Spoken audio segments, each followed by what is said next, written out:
Nanguha at nagluto nga pala kami ng bulaklak ng kakawate o madre de cacao dito sa bundok. Noong nakaraan kasi mga mare, nung naglibot nga kami nitong sibuyok, ay nakita nga namin na napagkakaraming bulaklak ng kakawate o madre de cacao sa paligid ng isla. Kaya naman tinanong na nga ako ni Buyok kung nakakain daw ba ito at sabi ko nga sa kanya hindi ko rin alam, kaya naman sinearch na nga namin sa Google kung edible ba ito. Abay, nagulat nga kami nitong sibuyok sa sagot ni Google at edible nga daw ito or nakakain, kaya naman tara't samahan nyo nga kami ngayong araw na manguha nga ng bulaklak ng kakawate doon sa bundok. Si Buyok nga palang videographer ko ngayong araw at nabaligtad nga ang mundo mga mare dahil ako naman nga ngayon ang kinukunan niya. Pagkabasa nga namin ito sa Google mga mare, nagmadali na nga agad kaming umahon ni Buyok dito sa bundok at grabe, napagkakahirap talagang umahon, napagkakatarik dito sa aming bundok abo. Dito nga pala sa tinuro sa akin ni Buyok ay napagkakaraming ang bulaklak ng kakawate at grabe, parang cherry blossom sa ganda. Itinuturing nga itong cherry blossom ng Pilipinas mga mare dahil napagkakaganda nga nito, lalo na nga't dikit-dikit yung puno at napagkakaraming bulaklak. Nahon kasi ngayon ang pamumulaklak ng kakawate mga mare at kung mapapansin nyo ngay halos wala na nga mga dahon at puro bulaklak na lamang ang natira. Abay, naalala ko nga ng mga bata pa kami, pinaglalaroan lamang namin ito at ginagawa nga namin itong corona o di kaya naman ay kwintas. Ay kung maaga ko nga lang ito nalaman na nakakain pala ito ay di sana'y wala kaming gutom noon.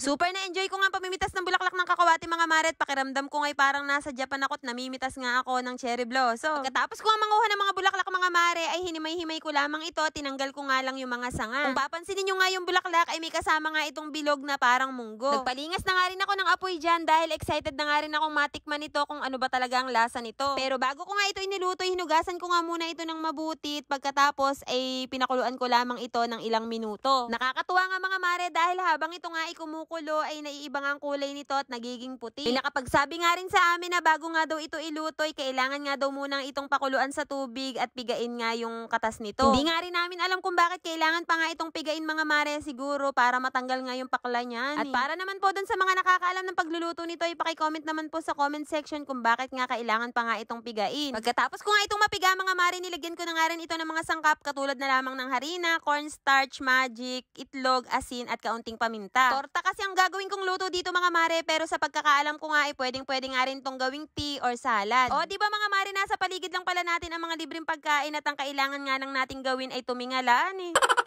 So ayun na nga mga mare, pagkatapos ko nga yung malagyan ng mga sangkap ay hinalo ko nga lang yan ng mabuti. Nang uminit na nga mantika mga mare, sinalang ko na nga rin ang ating mixture at grabe, sobrang bango pala nito. Pero syempre, bago nyo nga ito itry ay mag-search muna kayo or magtanong-tanong muna kayo sa mga eksperto dahil baka mamaya ay masisi nyo pa ako, honey. Joke.